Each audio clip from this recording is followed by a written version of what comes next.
जय Hind defence lovers. आज की टॉप हेडलाइंस कुछ इस प्रकार है। भारतीय रक्षा मंत्री ने कंफर्म किया कि भारत की योजना 3 नहीं बल्कि 6 एयरक्राफ्ट कैरियर्स की फ्लीट बनाने की है। HAL और DRDO जल्दी ही डॉर्नियर एयरक्राफ्ट में इंटीग्रेट करेंगे एक एडवांस रडार।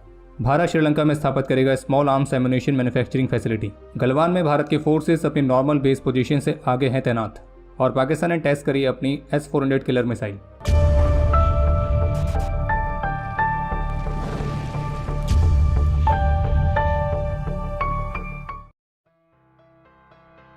द ट्रिब्यून के साथ बातचीत में भारतीय रक्षा मंत्री श्री राजनाथ सिंह की तरफ से क्लियर किया गया कि भारत जल्द ही अपने तीसरे एयरक्राफ्ट कैरियर का कार्य शुरू करेगा और भारत केवल 3 एयरक्राफ्ट कैरियर्स तक ही सीमित नहीं होने वाला है, बल्कि आगे चलकर करीब 5 से 6 एयरक्राफ्ट कैरियर्स और बनाए जाएंगे।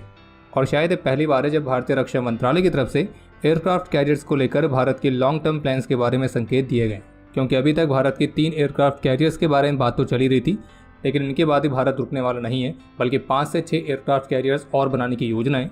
तो ये भारत के लॉन्ग टर्म प्लान्स को दर्शाता है, और जो कि इस बात को भी दर्शाता है कि भारत चीन के एयरक्राफ्ट कैरियर्स वाली योजना को भी मैच करने के लिए तैयार है, क्योंकि चीन की योजना है 2030 तक कम से कम 6 एयरक्राफ्ट कैरियर्स को बनाना, और चीन के 2 एयरक्राफ्ट कैरियर्स ऑलरेडी ऑपरेशनल है। और चीन का जो तीसरा एयरक्राफ्ट कैरियर है फूजियान, तो उसके समुद्री परीक्षण भी ऑलरेडी चीन की तरफ से शुरू कर दिए गए। रही बात भारत के तीसरे एयरक्राफ्ट कैरियर की, तो अभी तक तो इससे संबंधित जो भी रिपोर्ट सामने आई हैं, तो उनके आधार पर आप कह सकते हैं कि भारत के तीसरे एयरक्राफ्ट कैरियर में INS विक्रांत का ही रिपीट ऑर्डर शामिल रहेगा।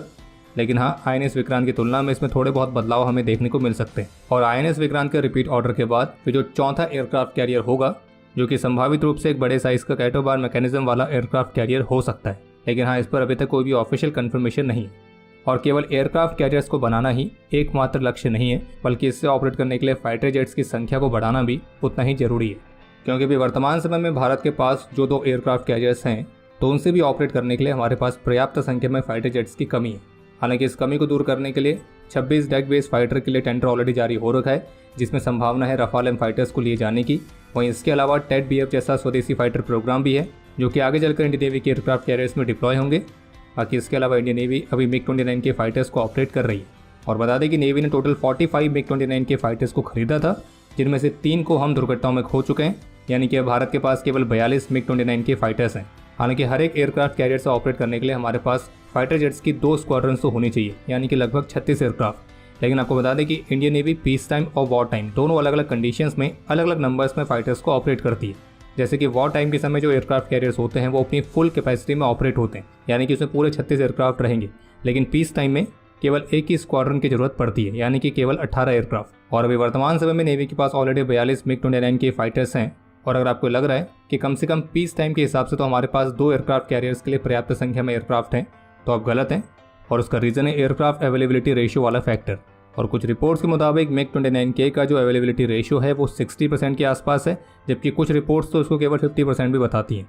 लेकिन अगर हम यहाँ पर अच्छा केस यानी कि 60% वाला केस लेते हैं, तो इस हिसाब से किसी भी समय ऑपरेट करने के लिए हमारे पास केवल 25 से 26 MiG-29 के फाइटर्स ही उपलब्ध रहेंगे। और अगर आप 26 फाइटर्स को 2 कैरियर्स के हिसाब से डिवाइड करते हैं, तो फिर हमारे पास वर्तमान समय में हर एक एयरक्राफ्ट कैरियर से ऑपरेट करने के लिए केवल 13 एयरक्राफ्ट ही। यानी कहने का मतलब है कि फिलहाल अभी हमारे पास पीस टाइम रिक्वायरमेंट को पूरा करने के लिए भी पर्याप्त मात्रा में फाइटर जेट्स की संख्या नहीं है। तो इसलिए हमने कहा कि एयरक्राफ्ट कैरियर्स को बनाने के साथ साथ फाइटर जेट्स की संख्या को बढ़ाना भी उतना ही जरूरी है। द ट्रिब्यून की रिपोर्ट के मुताबिक DRDO और HAL जल्द ही डॉर्नियर 228 एयरक्राफ्ट में स्वदेशी तौर पर विकसित की गई aerial surveillance and reconnaissance radar को इंटीग्रेट करने का कार्य शुरू करेंगे। और DRDO लैबोरेटरीज ने जो हाई रेजोल्यूशन की रडार विकसित करी है, तो वो microwave based x band SAR यानी कि सर्विलियंस एंड रिकॉनेसेंस रडार है, जो कि डिसीजन मेकर्स को real time intelligence inputs provide करने में भी सक्षम होगी। ये ऑल वेदर कैपेबिलिटी के साथ आएगी और ये दिन और रात किसी भी तरह की स्थिति में स्टैटिक और मूविंग टारगेट्स को मैप करने की कैपेबिलिटी भी रखेगी। बाकी इसके अलावा एक अपडेट यह है कि सोमवार को राफा के पास एक हमले में UN के स्टाफ मेंबर के तौर पर कार्य करते हुए जो इंडियन आर्मी के एक रिटायर्ड ऑफिसर जिनका नाम था कर्नल वैभव अनिल काले, तो उनकी जान चली गई थी। तो आपको बता दें कि इस मामले पर UN की तरफ से इन्वेस्टिगेशन लॉन्च कर दी गई है और इस इंसिडेंट की जो डिटेल्स हैं उन्हें इजराइल के डिफेंस फोर्सेस के साथ वेरीफाई किया जा रहा है। और इसकी जांच के लिए UN ने एक फैक्ट फाइंडिंग पैनल को स्थापित किया है, जो कि निर्धारित करेगा कि आखिर इस हमले के लिए जिम्मेदार था कौन। और इंडियन ऑफिशियल्स की तरफ से भी कंफर्म किया गया कि इस इंसिडेंट की इन्वेस्टिगेशन से संबंधित अथॉरिटीज़ के साथ वे कंटिन्यू टच में रहेंगे।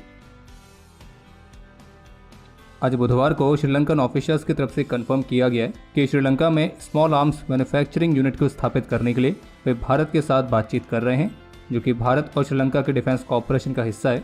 और उनका कहना था कि हम इंडियन काउंटर पार्ट्स के साथ टच में हैं और ऐसी बहुत सारी चीज़ें हैं जो हम भारत से ले सकते हैं और सीख सकते हैं।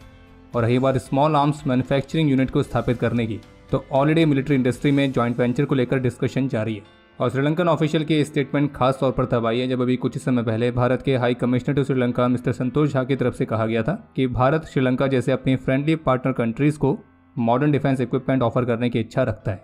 और भारत में स्वदेशी तौर पर विकसित किए गए ऐसे कई सारे एडवांस प्लेटफॉर्म्स और इक्विपमेंट हैं जो कि श्रीलंकन मिलिट्री को बहुत ही अफोर्डेबल तरीके से मॉडर्न सॉल्यूशंस प्रोवाइड करते हैं। और बाकी अब श्रीलंकन ऑफिशियल्स की तरफ से भी ऑलरेडी कंफर्म हो चुका है कि श्रीलंका में small arms ammunition manufacturing unit को स्थापित करने के लिए भारत के साथ बातचीत जारी है। और खैर बाकी अगर आप यहाँ तक वीडियो देख चुके हैं तो कृपया करके वीडियो को लाइक जरूर करें और आपको सूचित कर दें कि हमारे ऑफिशियल क्लोथिंग साइट squadron.in पर कारगिल विजय दिवस के खास अवसर पर स्पेशल सेल चल रही है, जिसमें आप कूपन कोड विजय का इस्तेमाल करके स्पेशल डिस्काउंट प्राप्त कर सकते हैं। और अगर आप सोच रहे हैं कि PKMKB वाले कूपन कोड का क्या होगा, तो चिंतित ना होइए, जो PKMKB वाला कूपन कोड है वो हमारे ऑफिशियल साइट्स पर हमेशा लागू रहेगा। आप उसको भी यूज़ करके कभी भी डिस्काउंट प्राप्त कर सकते हैं।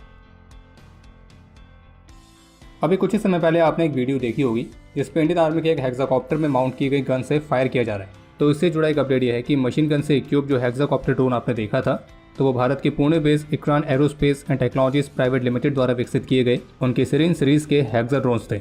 और मॉड्यूलर वेपन सिस्टम से इक्विप जो ये हेक्साकॉप्टर्स हैं, ये कई अलग अलग तरह के कॉम्बैट सिनेरियोज को अडेप्ट कर सकते हैं। और ये स्मॉल फायर आर्म से लेकर ग्रेनेड्स, मोटार्स, तो इनसे भी इक्विप किए जा सकते हैं।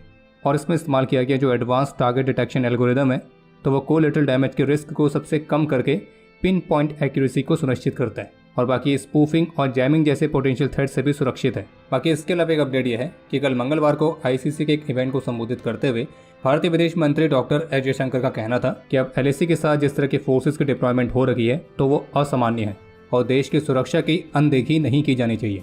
और साथ में उनकी तरफ से बताया गया कि 2020 की तुलना में अब जाकर क्या बदलाव हुए हैं।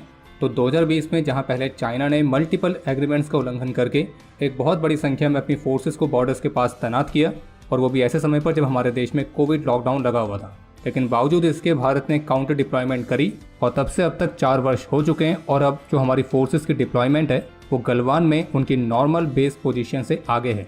और LAC के साथ इस तरह की डिप्लॉयमेंट बहुत ही असामान्य है। आज बुधवार को पाकिस्तान ने अपने guided multi launch rocket system जिसका नाम है फतेह 2, तो इसका सफलतापूर्वक ट्रेनिंग लॉन्च कंडक्ट किया था। और पाकिस्तान का जो ये फतेह 2 रॉकेट सिस्टम है, इसकी मारक क्षमता 400 किलोमीटर तक है। और पाकिस्तान के कुछ डिफेंस एक्सपर्ट्स ऐसे भी हैं जो कि फतेह 2 को S-400 किलर का नाम देते हैं। यानी कि उनको लगता है कि भारत ने जो S-400 एयर डिफेंस सिस्टम खरीदे हैं, तो उसको काउंटर करने के लिए उनकी फतेह 2 मिसाइल पूरी तरह से कैपेबल है, और जो कि पाकिस्तान के मुताबिक डीप टारगेट्स पर प्रिसाइज स्ट्राइक करने में सक्षम है। और खैर पाकिस्तान जहां एक तरफ फतेह 2 जैसी रॉकेट सिस्टम्स को लॉन्च कर रहा है, वहीं दूसरी तरफ POK के लोगों का पाकिस्तानी फोर्सेस के अत्याचारों के खिलाफ प्रोटेस्ट जारी है। और POK के लोगों की सबसे प्रमुख मांगों में से एक ये है कि वो अपने नेचुरल रिसोर्सेज पर अपना अधिकार चाहते हैं, जिसे पाकिस्तान की फोर्सेस, पाकिस्तान की एस्टेब्लिशमेंट एक्सप्लॉइट कर रही है। और इंटरेस्टिंग बात यह कि POK में इतना कुछ हुआ और अभी भी हो ही रहा है, लेकिन फिर भी जो ग्लोबल मीडिया है वो शांत बैठी है। और जो थोड़े बहुत इसको कवर कर भी रहे हैं, तो वो इसको ऐसा दिखाई नहीं रहे हैं कि ये पाकिस्तान ऑक्यूपाइड कश्मीर में हो रहा है, जबकि अलग अलग हेडलाइंस के थ्रू इस पूरे इंसिडेंट को मैनिपुलेट करने के सारे प्रयास जारी हैं। हालांकि वो बात अलग है कि इस तरह के प्रयासों को काउंटर करने के लिए हमारे प्रयास भी जारी रहेंगे। बाकी अब समय है आज के इतिहास का। आज के दिन 1999 में कारगिल में कैप्टन सौरभ कालिया की अगुवाई में निकली एक पेट्रोलिंग पार्टी, जिसमें कैप्टन सौरभ कालिया के साथ सिपाही मूलाराम, सिपाही अर्जुन राम, सिपाही बनवारी लाल, सिपाही भीखाराम और सिपाही नरेश सिंह ये सभी शामिल थे। तो हमारे इन वीरों ने पाकिस्तानी घुसपैठियों के साथ मुकाबला करते हुए इस देश की सुरक्षा में अपना सर्वोच्च बलिदान दिया था। और पाकिस्तानी आर्मी के घुसपैठियों ने हमारे इन वीरों को अलाइव कैप्चर किया था, और फिर कुछ दिनों बाद बहुत ही शत विशत हालत में उनका पार्थिव शरीर भारत को हैंडओवर किया गया। और जबकि आज इंडियन आर्मी के पहले Indian commander in chief field marshal KM Cariappa sir की 31st डेथ एनिवर्सरी भी है। तो चलिए आपके लिए आज का प्रश्न यह है कि फील्ड मार्शल KM करियप्पा को कौन से वर्ष में फील्ड मार्शल के रैंक में प्रमोट किया गया था। और अब समय है आज के टॉप 3 कमेंट्स का, जो ये रहे आपकी स्क्रीन पर।